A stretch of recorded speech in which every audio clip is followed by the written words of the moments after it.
بسم اللہ الرحمن الرحیم۔ حدیث شریف میں نماز کے بارے میں حضرت ابو ہریرہ رضی اللہ تعالی عنہ فرماتے ہیں کہ ایک قبیلہ کے دو صحابی ایک ساتھ مسلمان ہوئے۔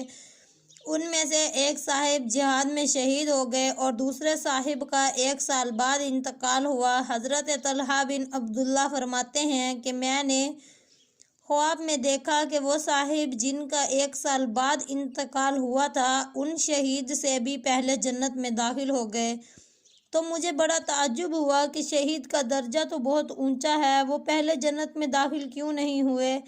حضور صلی اللہ علیہ وسلم نے ارشاد فرمایا کہ جن صاحب کا بعد میں انتقال ہوا ان کی نیکیاں نہیں دیکھتے کتنی زیادہ ہو گئی، بلکہ ایک رمضان المبارک کے روزے بھی شہید سے زیادہ ہو گئے، اور 1 سال میں نہ جانے نماز کی کتنی ہزار نیکی رکعتیں بڑھ گئی۔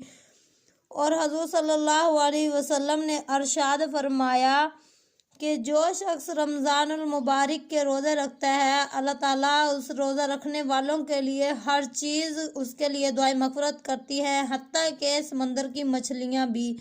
اللہ تعالیٰ سے دعا ہے اللہ تعالیٰ۔ بسم اللہ الرحمن الرحیم۔ حدیث شریف میں نماز کے بارے میں حضرت ابو ہریرہ رضی اللہ تعالی عنہ فرماتے ہیں کہ ایک قبیلہ کے دو صحابی ایک ساتھ مسلمان ہوئے۔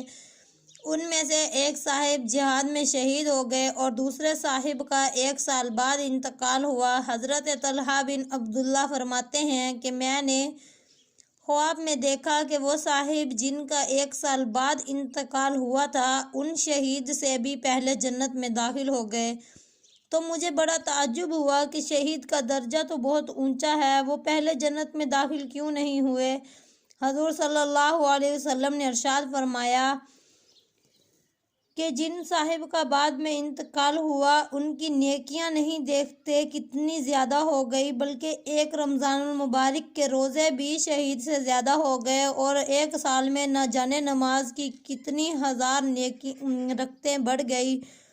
اور حضور صلی اللہ علیہ وسلم نے ارشاد فرمایا کہ جو شخص رمضان المبارک کے روزے رکھتا ہے، اللہ تعالیٰ اس روزہ رکھنے والوں کے لیے ہر چیز اس کے لیے دعائے مغفرت کرتی ہے، حتیٰ کہ سمندر کی مچھلیاں بھی۔ اللہ تعالیٰ سے